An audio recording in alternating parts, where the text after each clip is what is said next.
বাংলার উত্তরের এক প্রত্যন্ত এলাকায় পাহাড়ের গা ঘেঁষে রয়েছে এক অদ্ভুত জঙ্গল, নাম পাহাড়িয়া জঙ্গল।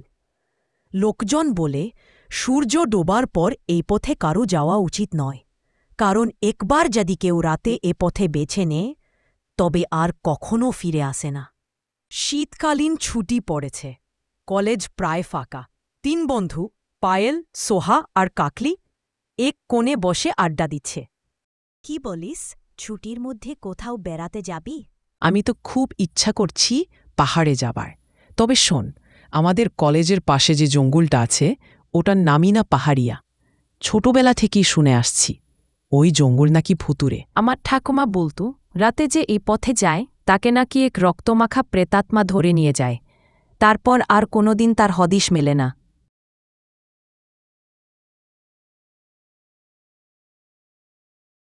আরে আরে, তোরা সব ভূতের গল্পে বিশ্বাস করিস নাকি? এগুলো সব কুসংস্কার। সবাই একসাথে হাসতে থাকে, কিন্তু কাকলির মুখে ভয়ের ছাপ স্পষ্ট। পরদিন বিকেলে তিনজন বেরোয় পাহাড়িয়ার জঙ্গল ধরে কাছের গ্রামে যাওয়ার জন্য। আশা করি আমরা ঠিকঠাক পৌঁছব। সূর্য তো প্রায় ডুবে যাচ্ছে। কোথায় আছে সন্ধ্যার পর এ পথে চললে বিপদ ঘটে। ওসব বাজে কথা, চল অ্যাডভেঞ্চার হবে। তিনজন মশাল জ্বালিয়ে পথ ধরে হাঁটতে থাকে। হঠাৎ গাছের ফাঁক দিয়ে ফিসফিস আওয়াজ আসে। কোথাও যেন কারো পদশব্দ শোনা যায়, কিন্তু কাউকে দেখা যায় না। কে ওখানে? কারা আছে? নিশ্চুপ অন্ধকার, কেবল বাতাসে গাছ দুলছে। আমি বলেছিলাম না এখানে কিছু একটা আছে। হঠাৎ মশালের আলো নিভে যায়, চারপাশ অন্ধকার। দূরে ফ্যাকাশে আলোয় দেখা যায় এক সাদা কাপড় পরা নারী, লম্বা চুল মুখ ঢেকে দিয়েছে, হাতে রক্তমাখা লণ্ঠন।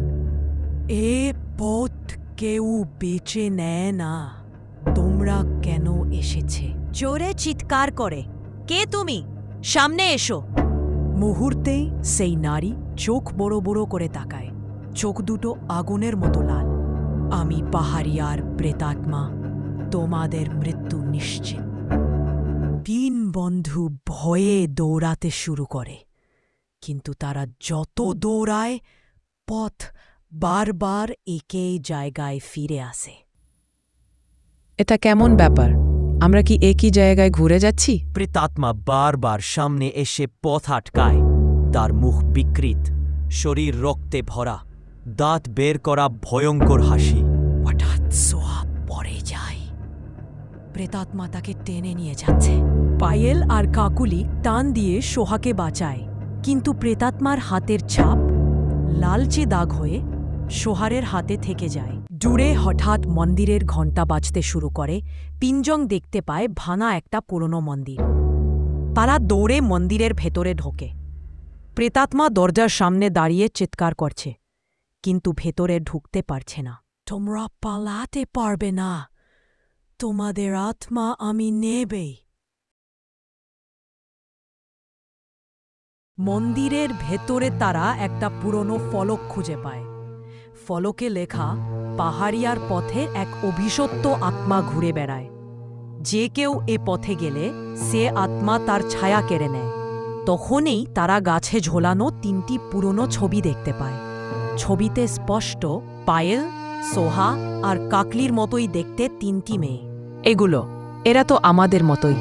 তাহলে মুহূর্তেই মন্দিরের ভেতর অন্ধকার নেমে আসে। পরদিন সকালে লোকজন মন্দিরের বাইরে তিনটি মশাল পড়ে থাকতে দেখে, কিন্তু তিন বন্ধু আর কখনোই তাদের খোঁজ মেলেনি। পাহাড়িয়ার প্রেতাত্মা আসলে কে, কেউ জানে না। তবে এখনও গ্রামবাসী বলে সন্ধ্যার পর ওই পথে যেও না, কারণ যে একবার যায় সে আর ফিরে